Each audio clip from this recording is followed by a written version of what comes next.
ನಮಸ್ಕಾರ, ವಿವಿಸಿ ನ್ಯೂಸ್ಗೆ ಸ್ವಾಗತ. ನಾನು ತುಳಸಿ ಹರೀಶ್. ಇದೀಗ ಈ ಕ್ಷಣದ ಹೆಡ್ಲೈನ್ಸ್.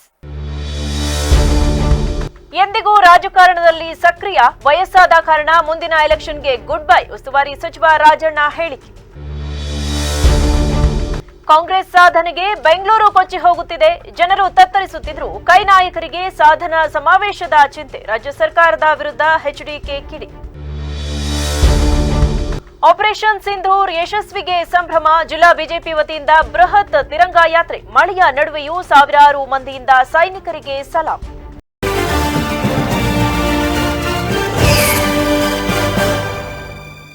ಮುಂದಿನ ಚುನಾವಣೆ ವೇಳೆಗೆ ನನಗೆ 78 ವರ್ಷ ವಯಸ್ಸಾಗುತ್ತದೆ. ಹೀಗಾಗಿ ಚುನಾವಣೆ ರಾಜಕಾರಣಕ್ಕೆ ಗುಡ್ ಬೈ ಹೇಳುತ್ತೇನೆ ಎಂದು ಹಾಸನ ಜಿಲ್ಲಾ ಉಸ್ತುವಾರಿ ಸಚಿವರೂ ಆಗಿರುವ ಸಹಕಾರ ಸಚಿವ ಕೆಎನ್ ರಾಜಣ್ಣ ಹೇಳಿದರು. ಮೈಸೂರು ನಗರದಲ್ಲಿಂದು ಮಾತನಾಡಿದ ಅವರು, ಮುಂದಿನ ಚುನಾವಣೆಗೆ ಸ್ಪರ್ಧಿಸಲ್ಲ. ಒಂದು ವೇಳೆ ಸ್ಪರ್ಧಿಸಿ ಗೆದ್ದರೂ ಜನರ ಸೇವೆ ಮಾಡುವುದು ಕಷ್ಟ, ಆರೋಗ್ಯದ ದೃಷ್ಟಿಯಿಂದ ಅದು ಅಸಾಧ್ಯ. ಹಾಗಾಗಿ ಚುನಾವಣೆಗೆ ಸ್ಪರ್ಧಿಸಲ್ಲ, ಆದರೆ ಸಕ್ರಿಯ ರಾಜಕಾರಣದಲ್ಲಿ ಇರುತ್ತೇನೆ ಎಂದರು. ಇನ್ನು ಕಾಂಗ್ರೆಸ್ ಪಕ್ಷದ ಸಾಧನಾ ಸಮಾವೇಶವನ್ನ ಬಿಜೆಪಿ ನಾಯಕರು ಟೀಕಿಸುತ್ತಿರುವ ಕುರಿತು ಪ್ರತಿಕ್ರಿಯಿಸಿದ ರಾಜಣ್ಣ ಅವರು, ವಿರೋಧ ಪಕ್ಷವಾಗಿ ಟೀಕೆ ಮಾಡಬೇಕೆಂದು ಅವರು ಟೀಕಿಸುತ್ತಾರೆ. ಬಿಜೆಪಿಗರ ಟೀಕೆಗಳಿಗೆ ಪ್ರತಿಕ್ರಿಯಿಸುವ ಅವಶ್ಯಕತೆ ಇಲ್ಲ ಎಂದು ಟಾಂಗ್ ನೀಡಿದರು. ಮೈಸೂರು ಅಂದ್ರೆ ನನಗೆ ಬಹಳ ಇಷ್ಟ. ಮೈಸೂರು ವಿವಿಯಲ್ಲೇ ನಾನು ವ್ಯಾಸಂಗ ಮಾಡಿದ್ದೇನೆ. ಇಲ್ಲೇ ಗಣಿತದಲ್ಲಿ ಮಾಸ್ಟರ್ಸ್ ಮಾಡಿದ್ದೇನೆ. ಆಗ ವಿದ್ಯಾರ್ಥಿ ನಾಯಕನಾಗಿದ್ದೆ. ಮೈಸೂರಿನ ವಾತಾವರಣ ಆಹ್ಲಾದಕರವಾಗಿದೆ. ಇಲ್ಲಿನದ್ದು ಬಹಳ ಉತ್ತಮ ವಾತಾವರಣ. ಮೈಸೂರಿಗೆ ಅದರದ್ದೇ ಆದ ಗೌರವ ಹಾಗೂ ಇತಿಹಾಸ ಇದೆ. ಮೈಸೂರು ನನಗೆ ತುಂಬಾ ಇಷ್ಟವಾದ ನಗರ ಎಂದು ರಾಜಣ್ಣ ಅವರು ಬಣ್ಣಿಸಿದರು.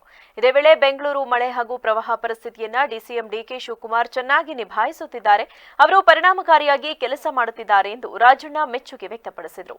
ಬೆಂಗಳೂರು ನಗರದಲ್ಲಿ ಭಾರೀ ಮಳೆಯಿಂದ ಹಲವೆಡೆ ಹಾನಿಯಾಗಿರುವುದು ನಮ್ಮ ಸ್ವಯಂಕೃತ ಅಪರಾಧದ ಪ್ರತಿಫಲ. ಕೆರೆ, ಕಾಲುವೆ, ಚರಂಡಿ ಒತ್ತುವರಿಯಿಂದ ಈ ಪರಿಸ್ಥಿತಿ ಬಂದಿದೆ. ನೀರು ಹೇಗೆ ಹರಿಯಬೇಕು ಎಂದು ನಾವು ಹೇಳಲು ಸಾಧ್ಯವಿಲ್ಲ. ಅದಕ್ಕೆ ಆದ ದಾರಿ ಗೊತ್ತಿದೆ ಎಂದು ರಾಜಣ್ಣ ಹೇಳಿದರು. ನಾನು ಚುನಾವಣೆ ಇನ್ನೂ 2 ವರ್ಷ, 2.5 ವರ್ಷ, 3 ವರ್ಷನೇ ಇದೆ ಅಂತ ಇಟ್ಕೊಳ್ಳೋಣ. ಮೇ 13 ಅಂತ ಹೇಳಿದ್ರೆ ಇನ್ನು 2 ವರ್ಷ ತುಂಬಿದೆ, ಇನ್ನು 3 ವರ್ಷ ಇರ್ತದೆ. ನನಗೀಗ 75 ಇರುವಾಗ ಅಲ್ಲಿಗೆ 78 ಆಗ್ತದೆ. 78 ವಯಸ್ಸಲ್ಲಿ ನಾನು ಚುನಾವಣೆಗೆ ನಿಂತು ಗೆದ್ದು ಮುಂದೆ 5 ವರ್ಷ ನಾನೇನ್ ಕೆಲಸ ಮಾಡಕ್ಕಾಗ್ತದೆ? ಯಾಕಂದ್ರೆ ವಯೋಸಹಜವಾದಂತಹ ದೌರ್ಬಲ್ಯಗಳು ಸಹಜವಾಗಿ ಮನುಷ್ಯನ ದೇಹದಲ್ಲಿ ಬರ್ತಕ್ಕಂಥದ್ದು. ಆ ದಿಸೆಯಲ್ಲಿ ನಾನು ಜನರಿಗೆ ನ್ಯಾಯವನ್ನ ದೊರಕಿಸ್ಕೊಡ್ಲಿಕ್ಕೆ ಸಾಧ್ಯ ಆಗೋದಿಲ್ಲ ಅಂತಕ್ಕಂಥದ್ದು ನನ್ನ ವೈಯಕ್ತಿಕ ನಿಲುವು. ಆ ದೃಷ್ಟಿನಲ್ಲಿ ಯುವಕರಿಗೆ ಹೆಚ್ಚು ಅವಕಾಶಗಳನ್ನ ಕೊಡಬೇಕು.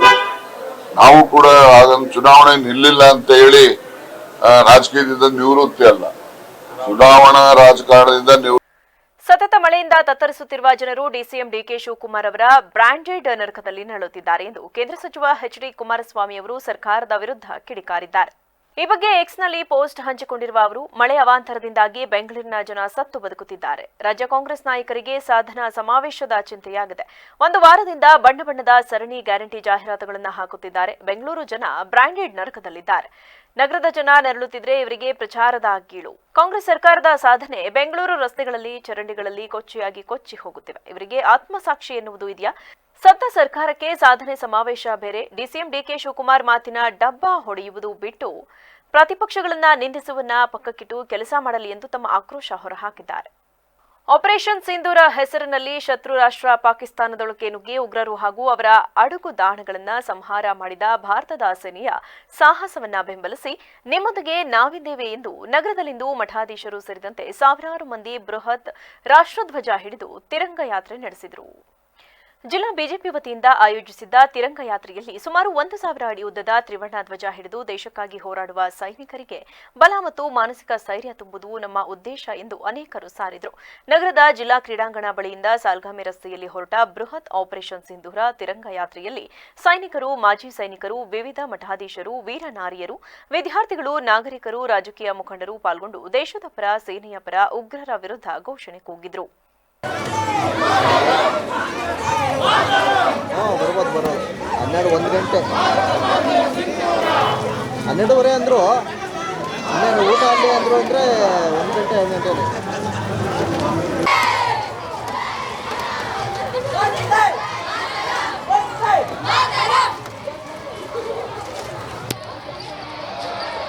ಈ ವೇಳೆ ಮಾತನಾಡಿದ ಮಂಡ್ಯದ ಮಾಜಿ ಶಾಸಕರಾದ ಪ್ರೀತಂ ಜೇಗೌಡ ಯೋಧರಿಗೆ ನೈತಿಕ ಸ್ಥೈರ್ಯ ತುಂಬಲು ನಗರದ ಅನೇಕರು ಸೇರಿ ತಿರಂಗ ಯಾತ್ರೆ ಆಯೋಜಿಸಿ ಸೈನಿಕರ ಜೊತೆಗೆ ನಾವು ಕೈಜೋಡಿಸುವ ಕೆಲಸ ಮಾಡಿದ್ದೇವೆ. ಮಳೆಯ ನಡುವೆಯೂ ಯುವ ಸಮೂಹ ರಸ್ತೆಗಿಳಿದು ದೇಶ ಕಾಯುವ ಸೈನಿಕರಿಗೆ ಬಲ ಮತ್ತು ಮಾನಸಿಕ ಸ್ಥೈರ್ಯ ಹೆಚ್ಚಿಸಲು ಯಾತ್ರೆ ಮಾಡಲಾಗುತ್ತಿದೆ. ದೇಶದ ಯುವಕರಲ್ಲಿ ಹೆಚ್ಚಿನ ರಾಷ್ಟ್ರಭಕ್ತಿ ಮೂಡಲಿ, ಆ ಬಗ್ಗೆ ಹೆಚ್ಚು ಕಾಳಜಿ ವಹಿಸುವುದು ಎಲ್ಲ ನಾಗರಿಕರಲ್ಲೂ ಇದೆ ಎಂದರು. ಈ ವಿಚಾರದಲ್ಲಿ ರಾಜಕಾರಣ ಸಲ್ಲದು. ಭಾರತ ಪಾಕ್ ನಡುವೆ ಕದನ ವಿರಾಮ ಅಂತಾರಾಷ್ಟ್ರೀಯ ವಿಚಾರ ಆಗಿರುವುದರಿಂದ ನಮ್ಮ ರಾಷ್ಟ್ರೀಯ ನಾಯಕರು ಮಾತನಾಡುತ್ತಾರೆ. ಹಾಸನದಲ್ಲಿ ನಾವು ಮಾತನಾಡುವುದು ಸಮಂಜಸವಲ್ಲ ಎಂದು ಹೇಳಿದರು.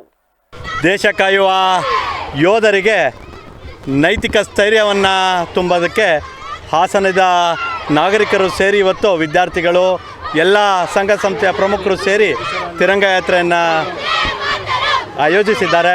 ನಾವೆಲ್ಲರೂ ಜವಾಬ್ದಾರಿಯುತ ನಾಗರಿಕರಾಗಿ ಅವ್ರ ಜೊತೆ ಕೈ ಜೋಡಿಸೋಂಥ ಕೆಲಸವನ್ನು ಮಾಡಿದ್ದೀವಿ. ಭಾಳ ಖುಷಿ ಥರ ವಿಚಾರ ಅಂದರೆ ಏನು ಯುವ ಸಮೂಹ ಇದೆ, ಇವತ್ತು ಈ ಮಳೆಯ ನಡುವೆ ಕೂಡ ರಸ್ತೆಗಿಳಿದು ಯೋಧರ ದೇಶ ಕಾಯುವ ಸೈನಿಕರ ಒಂದು ಬಲವನ್ನು ಹೆಚ್ಚಿಸಬೇಕು, ಅವರ ಮಾನಸಿಕ ಸ್ಥೈರ್ಯವನ್ನು ಹೆಚ್ಚಿಸಬೇಕು ಅಂತೇಳಿ ಹೇಳಿ ಅವರಿಗೆ ಒಂದು ಬೆಂಬಲವನ್ನು ಕೊಡೋದಕ್ಕೆ ಯಾತ್ರೆಯನ್ನು ಮಾಡ್ತಿದ್ದಾರೆ. ಈ ದೇಶದ ಯುವಕರಲ್ಲಿ ಹೆಚ್ಚಿನ ಈ ದೇಶಭಕ್ತಿ ಮತ್ತು ರಾಷ್ಟ್ರಪ್ರೇಮ ಬರಲಿ, ಅದರ ಕಡೆ ಹೆಚ್ಚು ಕಾಳಜಿ ವಹಿಸುವಂಥ ಜವಾಬ್ದಾರಿ ಎಲ್ಲ ನಾಗರಿಕರಿಗೂ ಇದೆ. ರಾಷ್ಟ್ರೀಯ ಭದ್ರತೆಗಾಗಿ ನಾಗರಿಕ ವೇದಿಕೆ ವತಿಯಿಂದ ಹಾಸನ ನಗರದಲ್ಲಿ ಬೃಹತ್ ತಿರಂಗ ಯಾತ್ರೆ ಕಾರ್ಯಕ್ರಮ, ಬೃಹತ್ ತಿರಂಗ ಯಾತ್ರೆ ಸ್ಟಾರ್ಟಿಂಗ್ ಹೇಳಬೇಕಾ? ರಾಷ್ಟ್ರದ ರಕ್ಷಣೆಗಾಗಿ ನಾಗರಿಕ ವೇದಿಕೆ ವತಿಯಿಂದ ಹಾಸನ ನಗರದಲ್ಲಿ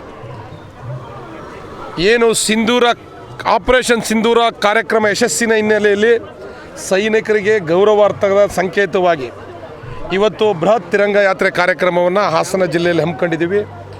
ಇವತ್ತು ಇಷ್ಟು ಮಳೆ ಇದ್ದರೂ ಕೂಡ ಈ ಜಿಲ್ಲೆಯ ನಾಗರಿಕರಿಗೆ ಸೈನ್ಯದ ಮೇಲೆ, ಈ ದೇಶದ ಪ್ರಧಾನಮಂತ್ರಿಗಳ ಮೇಲೆ ಇರ್ತಕ್ಕಂಥ ಅಭಿಮಾನ, ಬೆಂಬಲವನ್ನು ಈ ಸಂಖ್ಯೆನ ನೋಡ್ರೆ ಗೊತ್ತಾಗ್ತದೆ. ಇಷ್ಟು ಮಳೆ ಇದ್ದರೂ ಕೂಡ ಹೆಚ್ಚಿನ ಸಂಖ್ಯೆಯಲ್ಲಿ ಬಂದು, ಎಲ್ಲದಕ್ಕಿಂತ ಮುಖ್ಯವಾಗಿ ಮಹಿಳೆಯರು, ಸೈನಿಕರು. ಈ ವೇಳೆ ತಿರಂಗ ಯಾತ್ರೆಯಲ್ಲಿ ನುಗ್ಗೇಹಳ್ಳಿಯ ಮಹೇಶ್ವರ ಶಿವಾಚಾರ್ಯ ಸ್ವಾಮೀಜಿ, ಹಳೆಬೀಡು ಪುಷ್ಪಗಿರಿ ಮಠದ ಸೋಮಶೇಖರ ಸ್ವಾಮೀಜಿ, ಬಿಜೆಪಿ ಪ್ರಧಾನ ಕಾರ್ಯದರ್ಶಿ ಅಮಿತ್ ಶೆಟ್ಟಿ, ಆರ್ಎಸ್ಎಸ್ ಮುಖಂಡರಾದ ವಿಜಯಕುಮಾರ್, ಜಿಲ್ಲಾ ರಾಷ್ಟ್ರೀಯ ಮಾಜಿ ಸೈನಿಕರ ಸಮನ್ವಯ ಸಮಿತಿ ಜಿಲ್ಲಾಧ್ಯಕ್ಷರಾದ ಪ್ರದೀಪ್ ಸಾಗರ್ ಸೇರಿದಂತೆ ಇತರರಿದ್ದರು. ರಸ್ತೆ ಅಪಘಾತದಲ್ಲಿ ಮುರಿದು ಛಿದ್ರವಾಗಿದ್ದ ಬಾಲಕಿ ಕೈಯನ್ನ ಕತ್ತರಿಸಬೇಕೆಂದು ಬೆಂಗಳೂರು ವೈದ್ಯರು ಹೇಳಿದರು. ನಗರದ ಪ್ರಸಿದ್ಧ ಜನಪ್ರಿಯ ಆಸ್ಪತ್ರೆ ವೈದ್ಯರು ಯಶಸ್ವಿ ಶಸ್ತ್ರಚಿಕಿತ್ಸೆ ಮಾಡಿ ಅದೇ ಕೈ ಉಳಿಸಿದ್ದಾರೆ. ಹಾಗೆಯೇ ಯಂತ್ರದ ಬ್ಲೇಡ್ ಕತ್ತರಿಸಿ ಹೊಟ್ಟೆ ಹೋಳಾಗಿ ಹೊರಬಂದಿದ್ದ ವ್ಯಕ್ತಿಯ ಕರುಳನ್ನ ಯಶಸ್ವಿಯಾಗಿ ಮರುಜೋಡಣೆ ಮಾಡಿ ವಿಶೇಷ ಸಾಧನೆ ಮಾಡಿದ್ದಾರೆ. ನಗರದಲ್ಲಿಂದು ಸುದ್ದಿಗೋಷ್ಠಿಯಲ್ಲಿ ಈ ವಿಷಯ ತಿಳಿಸಿದ ಆಸ್ಪತ್ರೆಯ ಮುಖ್ಯಸ್ಥರಾದ ಡಾ ಅಬ್ದುಲ್ ಬಶೀರ್ ವಿಕೆ, ಇಡೀ ತಂಡದ ಸಾಧನೆಗೆ ಸಂತಸ ವ್ಯಕ್ತಪಡಿಸಿ 2 ಜೀವ ಉಳಿಸಿದ್ದು ಖುಷಿ ನೀಡಿದೆ. ನೆಲಮಂಗಲ ಮೂಲದ ಬಾಲಕಿ ಬೆಂಗಳೂರಿನಲ್ಲಿ ಆಟೋ ಮುಗಿಜಿ ಕೈ ಮೇಲೆ ಬಿದ್ದು ಬಲಮುಂಗೈ ನುಚ್ಚುನೂರಾಗಿತ್ತು. 5 ದಿನಗಳ ಅಂತರದಲ್ಲಿ ಬೆಂಗಳೂರಿನ 2 ಪ್ರತಿಷ್ಠಿತ ಆಸ್ಪತ್ರೆಗಳಿಗೆ ತೋರಿಸಿದಾಗ ಕೈ ಕತ್ತರಿಸಿ ತೆಗೆಯಬೇಕು ಎಂದು ಹೇಳಿದರು. ಹಿರಿಸೇವೆಯ ಸಂಬಂಧಿಕರ ಸಲಹೆ ಮೇರೆಗೆ ಬಾಲಕಿ ಪೋಷಕರು ನಮ್ಮ ಆಸ್ಪತ್ರೆಗೆ ಕರೆದುಕೊಂಡು ಬಂದರು. ಮುಂಗೈನ ಮಧ್ಯದಿಂದ ಕೆಳಭಾಗ ಸಂಪೂರ್ಣ ಜಜ್ಜಿ ಮೂಳೆಗಳು, ನರಗಳು, ಮಾಂಸಖಂಡಗಳು ಬೇರ್ಪಟ್ಟು ಬಿದ್ದು ಹೋಗಿದ್ದವು. ನಂತರ ಬೇರೆ ಬೇರೆ ರೀತಿಯ ನರಗಳಿಗೆ ಹಾಗೂ ಮಾಂಸಖಂಡಗಳಿಗೆ ಶಸ್ತ್ರಚಿಕಿತ್ಸೆ ಮಾಡಿ ಹಾಗೂ ಕೃತಕ ಮೂಳೆ ಜೋಡಣೆ ಮಾಡಿ ಯಶಸ್ವಿ ಶಸ್ತ್ರಚಿಕಿತ್ಸೆ ಮಾಡಿ ಬಾಲಕಿ ಕೈಯನ್ನು ಉಳಿಸಿದ್ದೇವೆ. ಬಾಲಕಿ ಕೈ ಈಗ ಚಲನೆ ಮಾಡುತ್ತಿದ್ದು ಈಗಾಗಲೇ 3 ಚಿಕಿತ್ಸೆ ಆಗಿದ್ದು ಮುಂದೆಯೂ ಆಪರೇಷನ್ ಅವಶ್ಯಕತೆ ಇದ್ದು 80% ಗುಣಮುಖರಾಗುವ ಅವಶ್ಯಕತೆ ಇದೆ ಎಂದರು. ಈ ಯಶಸ್ವಿ ಶಸ್ತ್ರಚಿಕಿತ್ಸೆಯನ್ನ ನಾನು ಮತ್ತು ಕೀಲು ಮತ್ತು ಮೂಳೆ ತಜ್ಞರಾದ ಡಾ ರಜತ್, ಡಾ ತ್ರಿವಿಕ್ರಮ್, ಪ್ಲಾಸ್ಟಿಕ್ ಸರ್ಜನ್ ಡಾ ನುಮಾನ್, ಅರವಣಿಕೆ ತಜ್ಞರಾದ ಡಾ ನಿಖಿಲ್ ಶೆಟ್ಟಿ, ಐಸಿಯು ತಜ್ಞ ಡಾ ಸುಹಾಸ್ ಹಾಗೂ ಜನರಲ್ ಫಿಸಿಷಿಯನ್ ಡಾ ಮನೋಜ್ ಕುಮಾರ್, ನರರೋಗ ತಜ್ಞ ಡಾ ಹರ್ಷ ಸುರೇಶ್ ಅವರ ಸಹಾಯದಿಂದ ಯಶಸ್ವಿಯಾಗಿದೆ ಎಂದರು. ಏನು ವಿಷಯ ಅಂದ್ರೆ, ನಾವು ನಮ್ಮ ಜನಪ್ರಿಯ ಆಸ್ಪತ್ರೆ ಒಂದು ಬಾಲಕಿ ಅಂದ್ರೆ ಒಂದು 13 ವರ್ಷದ ಒಂದು ಬಾಲಕಿಗೆ ಇವಾಗ ಒಂದು 3 ತಿಂಗಳು ಮುಂಚೆ ಆಕ್ಸಿಡೆಂಟ್ ಆಗಿತ್ತು. ಅವರು ಆಕ್ಸಿಡೆಂಟ್ ಆಗಿದ್ದು ನೆಲಮಂಗಲದಿಂದ ಆ ಕಡೆ, ಅವರು ಬೆಂಗಳೂರಿನಲ್ಲಿ ಅವರು ನೆಲೆ ಓದಿದವರು. ಆ ಒಂದು ಬಾಲಕಿಗೆ ಆಕ್ಸಿಡೆಂಟ್ ಆದಾಗ ಆಟೋ ಪಟ್ಟಿ ಹಾಕ್ಬಿಟ್ಟು ಇದು ಬಲದ ಕೈಯ ಮೊಣಕೈ ಮೇಲೆ ಕೈ ಮೇಲೆ ಈ ಆಟೋ ಬಿದ್ದು ಕಂಪ್ಲೀಟ್ ನುಚ್ಚುನೂರಾಗಿತ್ತು. ಅಂದ್ರೆ ಈ ಕೈ ಎಲ್ಬೋ ಮೊಣಕೈ ಕಂಪ್ಲೀಟ್ ಜಿಡ್ಡು ಹಾಕ್ಬಿಟ್ಟು ಈ ಭಾಗ ಇತ್ತು ಇರಲಿಲ್ಲ. ಅವರು 2 ಪ್ರತಿಷ್ಠಿತ ಆಸ್ಪತ್ರೆಯಲ್ಲಿ ಏನು ಬೆಂಗಳೂರಿನಲ್ಲಿ ಅವರು ಚಿಕಿತ್ಸೆ ತೆಗೆದುಕೊಂಡಿದ್ರು. 5 ದಿನ ಆದ್ಮೇಲೆ ಅವರಿಗೆ ಆ ಕೈಯನ್ನ ಕಟ್ ಮಾಡಿ ತೆಗಿಬೇಕು ಅಂತ ಒಂದು ಮಾಹಿತಿ ಕೊಟ್ಟಾಗ ಅವರು ತುಂಬಾ ಬೇಗ, ಯಾಕಂದ್ರೆ 2 ಮಕ್ಕಳು, ಒಂದು ಹುಡುಗಿ, ಇನ್ನೊಂದು ಚಿಕ್ಕ ಹುಡುಗಿ, ಆ ಮಗು ಏನೋ 6-7 ಕ್ಲಾಸಲ್ಲಿ ಓದ್ತಾ ಇರಬೇಕು. ಅವರು ತಕ್ಷಣಕ್ಕೆ ಈ ತರ ಅಳ್ತಾ ಇರುವಾಗ ಇಲ್ಲಿ ಏನು ಇರಿಸಾವಿಯಿಂದ ಅವರ ರಿಲೇಟಿವ್ ಯಾರು ಹೇಳಿದ್ರಂತೆ. ಶಸ್ತ್ರಚಿಕಿತ್ಸೆ ವಿಭಾಗದ ಮುಖ್ಯಸ್ಥರಾದ ಡಾಕ್ಟರ್ ಪ್ರವೀಣ್ ಮಾತನಾಡಿ, ಸಕಲೇಶ್ಪುರ ಹತ್ತಿರ ಟೈರ್ ಕಾರ್ಖಾನೆಯಲ್ಲಿ ಕೆಲಸ ಮಾಡುವಾಗ ಭಾರವಾದ ಯಂತ್ರದ ಬ್ಲೇಡ್ ಹೊಟ್ಟೆಗೆ ಬಿದ್ದು ಹೋಳಾಗಿ 5-6 ಮೀಟರ್ ಕರಳು ಹೊರಬಂದಿತ್ತು. ಕರಳನ್ನ ಕೈಯಲ್ಲಿ ಹಿಡಿದು ರೋಗಿ ನಮ್ಮ ಆಸ್ಪತ್ರೆಗೆ ಬಂದಿದ್ದರು. ಕೂಡಲೇ ತೀವ್ರ ನಿಗಾ ಘಟಕದಲ್ಲಿ ದಾಖಲು ಮಾಡಿ ಉಸಿರಾಡಲು ತೊಂದರೆ ಆದಾಗ 5 ಬಾಟಲ್ ರಕ್ತ ಹಾಕಿ ಹೃದಯ ಮತ್ತು ಶ್ವಾಸಕೋಶ ಪುನರ್ ಚಲಿಸುವಂತೆ ಮಾಡಿ ಸುಮಾರು 6 ಗಂಟೆ ಶಸ್ತ್ರಚಿಕಿತ್ಸೆ ಮಾಡಿ ಕರಳನ್ನ ಮರುಜೋಡಣೆ ಮಾಡಲಾಯಿತೆಂದರು. ಡಾಕ್ಟರ್ ಬಶೀರ್ ಸರ್ ಹೇಳಿದ ಹಾಗೆ ಸಕಲೇಶ್ಪುರದ ವ್ಯಕ್ತಿ ಟೈರ್ ಫ್ಯಾಕ್ಟ್ರಿ ಕೆಲಸ ಮಾಡಬೇಕಾದ್ರೆ ಅದು ಬ್ಲೇಡ್ ಇರುತ್ತಲ್ಲ, ಇಂಡಸ್ಟ್ರಿಯಲ್ ಬ್ಲೇಡ್, ಅದು ಹೊಟ್ಟೆಗೆ ತಾಗಿ ಒಳಗಡೆ ಓಪನ್ ಆಗಿತ್ತು ಹೊಟ್ಟೆ. ಆ ಕರಳೆಲ್ಲ ಹೊರಗಡೆ ಬಂದಿತ್ತು. ಅದನ್ನು ನೋಡ್ಲಿಕ್ಕೆ ವಿದ್ರಾವಕ ಸ್ಥಿತಿ, ಕೈಯಲ್ಲಿ ಮಗು ಹಿಡ್ಕೊಂಡಂಗೆ ಕರಳುಗಳು ಹಿಡ್ಕೊಂಡು ಬಂದಿದ್ದಾರೆ ಆ ಪೇಷಂಟ್ ಪಾರ್ಟಿಯವರು. ರಕ್ತಸ್ರಾವನೂ ಹಾಗೆ ಆಗಿದೆ. ಎಲ್ಲ ಮುತುವರ್ಜಿ ವಹಿಸಿ ಪೇಷಂಟ್ಗಳನ್ನು ಅವರ ಜೊತೆ ಇರೋವರನ್ನು ವಿಶ್ವಾಸಕ್ಕೆ ತೆಗೆದುಕೊಂಡು ನಾವು ಶಸ್ತ್ರಚಿಕಿತ್ಸೆಯನ್ನು ಅವತ್ತೇ ಅಂದೇ ನೈಟ್ ಮಾಡಿದ್ವಿ. ದೇವ್ರ ದಯದಲ್ಲಿ ಈಗ ಪೇಷಂಟ್ ರೆಸ್ಪಾನ್ಸ್ ಚೆನ್ನಾಗಿ ಮಾಡ್ತಾ ಇದ್ದಾರೆ. ಎಲ್ಲ ಊಟ ಎಲ್ಲ ಮಾಡ್ತಾ ಇದ್ದಾರೆ, ಜೀರ್ಣನೂ ಆಗ್ತಾ ಇದೆ, ಮೋಷನ್ ಸಹ ಹೋಗ್ತಾ ಇದೆ. ಅಂದರೆ ಕೆನಾಲ್ ಏನು ಎಲಿಮೆಂಟರಿ ಕೆನಾಲ್ ಹೇಳ್ತೇವೆ ಇಂಟ್ಯಾಕ್ಟ್ ಇದೆ ಅಂತ ಹೇಳಿ, ಮೇಲ್ಗಡೆ ಹಾಕಿದ್ದು ಕೆಳಗಡೆ ಬರಬೇಕು. ಸೊ ಆಗ ಎವ್ರಿಥಿಂಗ್ ಇಸ್ ಫೈನ್ ಅಂತ ಹೇಳಿ. ಸೊ ಜೀರ್ಣನೂ ಆಗಿ ಕೆಳಗಡೆ ಮೋಷನ್ ಬಂದಿದೆ. ಇವತ್ತು ಅವ್ರನ್ನ ಡಿಸ್ಚಾರ್ಜ್ ಸಹ ಮಾಡ್ತಾ ಇದ್ದೇವೆ. Doing good. ಅದಕ್ಕೆಲ್ಲ ಗ್ರೀಸ್ ಎಲ್ಲ ತಾಗಿತ್ತು, ಸುಮಾರು ಗ್ರೀಸ್ ತಾಗಿತ್ತು. ಬೇಲೂರು ಪಟ್ಟಣದ ರಾಯಪುರದ ಬಳಿ ಅಕ್ರಮವಾಗಿ ಹಾಸನದ ಕಡೆಯಿಂದ ಚಿಕ್ಕಮಗಳೂರು ಕಡೆಗೆ ಜಾನುವಾರುಗಳನ್ನು ಗೂಡ್ಸ್ ವಾಹನದಲ್ಲಿ ಸಾಗಿಸುತ್ತಿರುವ ಬಗ್ಗೆ ವಿಶ್ವ ಹಿಂದೂ ಪರಿಷತ್ ಕಾರ್ಯಕರ್ತರಿಗೆ ಮಾಹಿತಿ ತಿಳಿದ ತಕ್ಷಣ ಬೇಲೂರು ಪಿಎಸ್ಐ ಎಸ್ಜಿ ಪಾಟೀಲ್ ನೇತೃತ್ವದಲ್ಲಿ ಗೋವುಗಳನ್ನು ರಕ್ಷಣೆ ಮಾಡಿದರು. ಅತಿ ವೇಗವಾಗಿ ಚಲಿಸುತ್ತಿದ್ದ ಕೆಎ 13B 4010 ನಂಬರ್ನ ಗೂಡ್ಸ್ ವಾಹನವನ್ನ ಹಿಂಬಾಲಿಸಿ ಅಡ್ಡಗಟ್ಟಿ ಚಾಲಕನನ್ನ ವಿಚಾರಿಸಿದಾಗ ಹಾಸನದ ಸಂತೆಯಿಂದ ಒಟ್ಟು 12 ಕರುಗಳನ್ನ ಅಕ್ರಮವಾಗಿ ಕಸಾಯಿಖಾನೆಗೆ ಸಾಗಿಸುತ್ತಿರುವುದಾಗಿ ತಿಳಿದು ಬಂದಿದ್ದು, ವಾಹನದ ಸಮೇತ ಜಪ್ತಿ ಮಾಡಿ ಚಾಲಕ ಖಲೀಲ್ ಪಾಷಾ ಈತನನ್ನ ಬಂಧಿಸಿ ಪೊಲೀಸ್ ಠಾಣೆಯಲ್ಲಿ ಪ್ರಕರಣ ದಾಖಲಿಸಿ ನಂತರ ಜಾನುವಾರುಗಳನ್ನ ಗೋಶಾಲೆಗೆ ಕಳುಹಿಸಿಕೊಡಲಾಯಿತು. ಇನ್ನು ಈ ವೇಳೆ ಮಾತನಾಡಿದ ವಿಶ್ವ ಹಿಂದೂ ಪರಿಷತ್ ಪ್ರಧಾನ ಸಂಚಾಲಕ ನಾಗೇಶ್, ಈಗಾಗಲೇ ಹಲವಾರು ಬಾರಿ ಗೋವುಗಳನ್ನ ಕಸಾಯಿಖಾನೆಗೆ ಅಕ್ರಮವಾಗಿ ಮಾರಾಟ ಮಾಡುತ್ತಿರುವವರ ಮೇಲೆ ಕ್ರಮ ಕೈಗೊಳ್ಳುವಂತೆ ದೂರು ನೀಡಲಾಗಿದ್ದು, ವ್ಯಾಪಕವಾಗಿ ಕದ್ದು ಮುಚ್ಚಿ ಇಂತಹ ಪ್ರಕರಣಗಳು ದಾಖಲಾಗುತ್ತಿದೆ. ಇವುಗಳ ಮೇಲೆ ಹೆಚ್ಚಿನ ರೀತಿಯಲ್ಲಿ ಕಾನೂನು ಜಾರಿಯಾಗಬೇಕು ಎಂದರು. ನಮ್ಮ ಸಂಘಟನೆಯವರು ಇನ್ಫಾರ್ಮೇಷನ್ ಮುಖಾಂತರ ಹಿಡಿಯುವಂಥ ಕೆಲಸ ಮಾಡಿದ್ದೀವಿ. ಬಟ್ ಇಲ್ಲಿ ತುಂಬ ಜಾಸ್ತಿ ನಡೀತಿದೆ. ಪೊಲೀಸ್ ಡಿಪಾರ್ಟ್ಮೆಂಟ್ ಆಗಿರ್ಬೋದು, ಪುರಸಭೆಯವರಾಗಿರ್ಬೋದು, ಅವರಿಗೆ ಮಾಹಿತಿಗಳನ್ನು ನೀಡಿದ್ದೀವಿ. ಅವರು ಸಹ ಸಪೋರ್ಟ್ ಮಾಡಿದ್ದಾರೆ. ತುಂಬ ರೈಡ್ಗಳಾಗಿದೆ. ಸರ್ಕಾರಕ್ಕೆ ಮನವಿ ಮಾಡ್ತಾ ಇದ್ದೀವಿ. ಬಟ್ ಇದ್ರ ಬಗ್ಗೆ ಉಗ್ರ ಹೋರಾಟ ಮಾಡೋಕ್ಕಿಂತ ಮುಂಚೆ ಇದನ್ನು ನಿಲ್ಲಿಸೋ ಅಂಥ ಕೆಲಸ ಆಗಬೇಕು. ಮುಂದಿನ ದಿನಗಳಲ್ಲಿ ಯಾವುದೇ ಥರದ ಗೋ ಕಸಾಯಿಖಾನೆಗೆ ಹೋಗೋ ಅಂಥ ಕೆಲಸ ಆಗಬಾರ್ದು. ಆಗೋದಕ್ಕೆ ನಾವು ಬಿಡಲ್ಲ.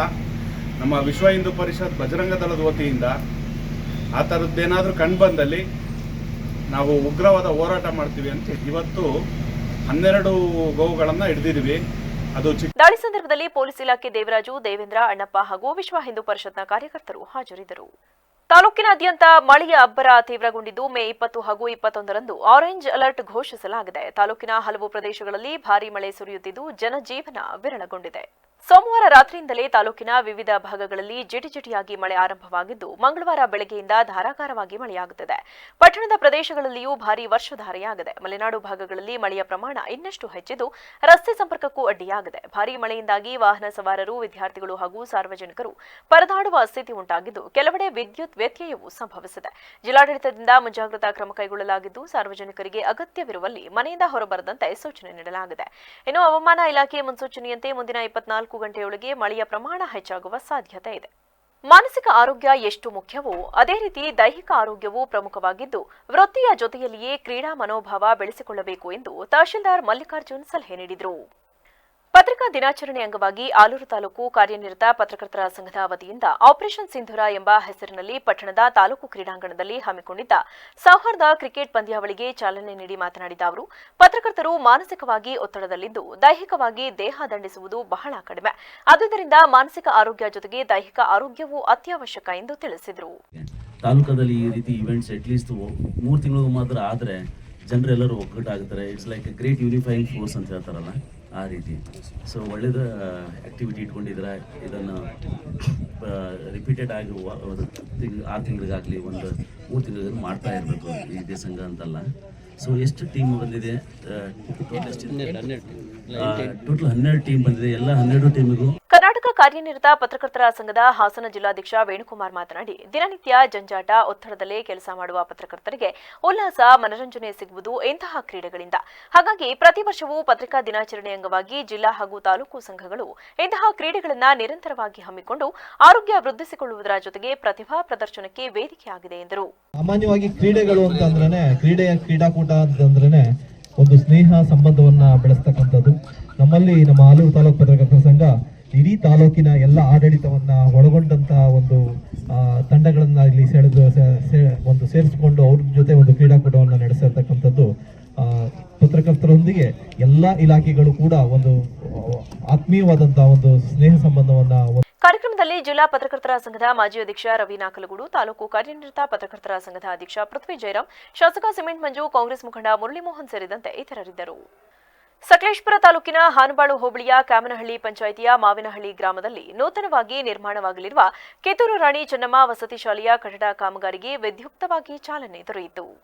ಶಾಸಕ ಸಿಮೆಂಟ್ ಮಂಜು ಭೂಮಿ ಪೂಜೆಯನ್ನು ನೆರವೇರಿಸಿ ಮಾತನಾಡಿ, ಶಿಕ್ಷಣವೇ ಶಕ್ತಿಯಾಗಿದ್ದು ಗ್ರಾಮೀಣ ವಿದ್ಯಾರ್ಥಿಗಳಿಗೆ ಗುಣಮಟ್ಟದ ಶಿಕ್ಷಣವನ್ನು ಒದಗಿಸುವುದು ನಮ್ಮ ಸರ್ಕಾರದ ಆದ್ಯತೆಯಾಗಿದೆ. ಕಿತ್ತೂರು ರಾಣಿ ಚೆನ್ನಮ್ಮನಂತಹ ವೀರನಾರಿಯ ಹೆಸರಿನಲ್ಲಿ ಸ್ಥಾಪನೆಯಾಗುತ್ತಿರುವ ಈ ವಸತಿ ಶಾಲೆಯು ಈ ಪ್ರದೇಶದ ಮಕ್ಕಳ ಭವಿಷ್ಯವನ್ನ ರೂಪಿಸುವಲ್ಲಿ ಮಹತ್ವದ ಪಾತ್ರವನ್ನು ವಹಿಸಲಿದೆ ಎಂದು ತಿಳಿಸಿದರು. ಮಾಡಿಕೊಡಿ ಅಂತ ಕೇಳಿದ್ರು. ಅದೇ ರೀತಿ ಹಾನಬಾಳಿನ ಇಂದಿರಾನಗರಕ್ಕೆ ಮಾಡಿಕೊಡಿ ಅಂತ ಕೇಳಿದ್ರು. ಅದ್ರ ಜೊತೆಗೆ ಬೆಳಗೋಡಿಗೂ ಕೂಡ ಕೇಳಿದ್ರು. ಜೊತೆಗೆ ರಕ್ಷಿದ್ದಿಯ ಹತ್ರ ಮಾಡೋದು ಅಂತ ಆಯಿತು. ಆದರೆ ಅದು ಡೀಮ್ಡ್ ಫಾರೆಸ್ಟ್ ಆಗಿದ್ದರಿಂದ ಅಲ್ಲಿ ಕೂಡ ನಿರ್ಮಾಣ ಮಾಡೋದಕ್ಕೆ ಆಗಲಿಲ್ಲ. ಆ ನಂತರದಲ್ಲಿ ಈ ಗ್ರಾಮದ ಗ್ರಾಮಸ್ಥರು ಪುಣ್ಯವಂತರು ಹಿಂದಿನ ಕಾಲದಲ್ಲಿ ಗ್ರಾಮಸ್ಥರ ಭೂಮಿ ಅಂತ ಹೇಳಿ ಒಂದು 20 ಎಕರೆನ ಪಾಣಿಯಲ್ಲಿ ಬರ್ತಾ ಇತ್ತು, ಮೀಸಲಿಟ್ಟಿದ್ರು. ಅದರ ಒಂದು ಮಾಹಿತಿ ಸಿಕ್ಕ ನಂತರದಲ್ಲಿ ಸಂಬಂಧಪಟ್ಟ ಇಲಾಖೆಯವರಿಗೆ ಆ ಮಾಹಿತಿಯನ್ನು ಕೊಟ್ಟು ಆ ನಂತರ ಇಲ್ಲಿ ಬಂದು ಸ್ಥಳ ಪರಿಶೀಲನೆ ಮಾಡಿ ಇಲ್ಲಿ ಈ ಒಂದು ಕಿತ್ತೂರು ರಾಣಿ ಚೆನ್ನಮ್ಮ ವಸತಿ ಶಾಲೆಯನ್ನ ವಿಚಾರ ಅಂದ್ರೆ, ನಾನು ಈ ಭಾಗದಲ್ಲಿ ಎಲ್ಲಿ ನೋಡಿದ್ರು ಕೂಡ ಗ್ರಾಮಸ್ಥರ ಹೆಸರಿನಲ್ಲಿ ಪಾಣಿಯಲ್ಲಿ ಜಮೀನಿದ್ದಂಥದ್ದು ಕಡಿಮೆ. ಆದರೆ ಮಾವನಹಳ್ಳಿ ಗ್ರಾಮಸ್ಥರು ಅತ್ಯಂತ ಕ್ರಿಯಾಶೀಲರು, ಬುದ್ಧಿವಂತರು. ಅವರ ಹೆಸರಿನಲ್ಲಿ ಭೂಮಿಯನ್ನ ಮಾಡಿಟ್ಕೊಂಡು ಇವತ್ತು. ಕಾರ್ಯಕ್ರಮದಲ್ಲಿ ಸ್ಥಳೀಯ ಮುಖಂಡರು, ಸಂಬಂಧಪಟ್ಟ ಇಲಾಖೆ ಅಧಿಕಾರಿಗಳು, ಗ್ರಾಮಸ್ಥರು ಹಾಗೂ ಸಾರ್ವಜನಿಕರು ಭಾಗವಹಿಸಿದ್ದರು. ಕಾರ್ಮಿಕ ಕಾನೂನು ತಿದ್ದುಪಡಿ ಮಾಡಲು ಹೊರಟಿರುವ ಕೇಂದ್ರ ಸರ್ಕಾರದ ನೀತಿಯನ್ನ ಖಂಡಿಸಿ ಸಿಐಟಿಯು ಕಾರ್ಯಕರ್ತರು ಮಳವಳ್ಳಿ ಪಟ್ಟಣದ ಅನಂತರಾಮ್ ವೃತ್ತದಲ್ಲಿ ಪ್ರತಿಭಟನೆ ನಡೆಸಿದರು.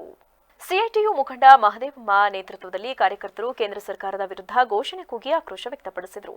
ಈ ವೇಳೆ ಮಹದೇವಮ್ಮ ಮಾತನಾಡಿ, ಕೇಂದ್ರ ಸರ್ಕಾರ ಕಾರ್ಮಿಕರು ಹಾಗೂ ಕೂಲಿಕಾರರಿಗೆ ಹೊರೆಯಾಗುವ ಕಾನೂನು ಮಾಡಿ ಅಪಾಯ ತಂದೊಡ್ಡುತ್ತಿದ್ದಾರೆ. ಕೂಡಲೇ ಅದನ್ನು ರದ್ದುಪಡಿಸಬೇಕು, ಇಲ್ಲದಿದ್ದರೆ ಉಗ್ರ ಹೋರಾಟ ಮಾಡಬೇಕಾಗುತ್ತದೆ ಎಂದು ಎಚ್ಚರಿಸಿದರು. ಇವತ್ತು ಕಾರ್ಮಿಕರಿಗೆ ಉಳುಗಾಲವೇ ಇಲ್ಲ ಅನ್ನುವಂಥ ಅದರಲ್ಲಿ ಇರ್ತಕ್ಕಂಥ ಸಾರಾಂಶವನ್ನು ನಾವು ನೋಡ್ತಾ ಇದ್ದೇವೆ. ಹಾಗಾಗಿ ಆ 4 ಕೋಡ್ಗಳಾಗಿ ಏನು ವಿಂಗಡಣೆ ಮಾಡಿದ ಕೇಂದ್ರ ಸರ್ಕಾರ ಕೂಡಲೇ ರದ್ದು ಮಾಡಬೇಕು. ಈಗೇನು ಸಮರ್ಪಕವಾಗಿ ಎಲ್ಲ ಕಾರ್ಮಿಕರಿಗೆ ಕಾನೂನುಗಳನ್ನ ಜಾರಿಯಾಗಬೇಕು. ಇವತ್ತು ದಿನನಿತ್ಯವಾಗಿರ್ತಕ್ಕಂಥ ಅಗತ್ಯ ವಸ್ತುಗಳ ಬೆಲೆ ಇಳಿಬೇಕು. ರೈತರ ಪರವಾದಂಥ ನೀತಿಗಳು ಬರಬೇಕು.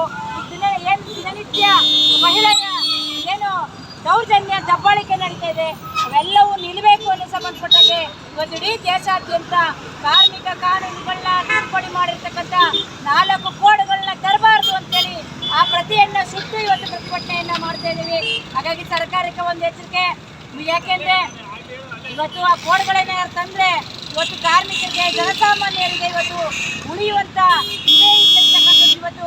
ಪ್ರತಿಭಟನೆಯಲ್ಲಿ ಸಿಐಟಿಯು ಮುಖಂಡೆ ಮಹದೇವಮ್ಮ, ಮಂಟೇಸ್ವಾಮಿ, ಗುರುಸ್ವಾಮಿ, ಆನಂದ, ಶಿವಕುಮಾರ್, ಧ್ರುವ, ಗೌರಮ್ಮ ಸೇರಿದಂತೆ ಹಲವರಿದ್ದರು. ಕೊನೆಯಲ್ಲಿ ಮತ್ತೊಮ್ಮೆ ಹೆಡ್ಲೈನ್ಸ್. ಎಂದಿಗೂ ರಾಜಕಾರಣದಲ್ಲಿ ಸಕ್ರಿಯ, ವಯಸ್ಸಾದ ಕಾರಣ ಮುಂದಿನ ಎಲೆಕ್ಷನ್ಗೆ ಗುಡ್ ಬೈ, ಉಸ್ತುವಾರಿ ಸಚಿವ ರಾಜಣ್ಣ ಹೇಳಿಕೆ. ಕಾಂಗ್ರೆಸ್ ಸಾಧನೆಗೆ ಬೆಂಗಳೂರು ಕೊಚ್ಚಿ ಹೋಗುತ್ತಿದೆ, ಜನರು ತತ್ತರಿಸುತ್ತಿದ್ರು, ಕೈ ನಾಯಕರಿಗೆ ಸಾಧನಾ ಸಮಾವೇಶದ ಚಿಂತೆ, ರಾಜ್ಯ ಸರ್ಕಾರದ ವಿರುದ್ಧ ಎಚ್ಡಿಕೆ ಕಿಡಿ. ಆಪರೇಷನ್ ಸಿಂಧೂರ್ ಯಶಸ್ವಿಗೆ ಸಂಭ್ರಮ, ಜಿಲ್ಲಾ ಬಿಜೆಪಿ ವತಿಯಿಂದ ಬೃಹತ್ ತಿರಂಗ ಯಾತ್ರೆ, ಮಳೆಯ ನಡುವೆಯೂ ಸಾವಿರಾರು ಮಂದಿಯಿಂದ ಸೈನಿಕರಿಗೆ ಸಲಾಂ. ಕ್ಷಣ ಕ್ಷಣದ ಸುದ್ದಿಗಾಗಿ ನೋಡ್ತಾ ಇರಿ ಬಿಬಿಸಿ ಟಿವಿ, ಇದು ಜನರ ಧ್ವನಿ, ಸತ್ಯದ ಕಡೆ ನಮ್ಮ ನಡೆ.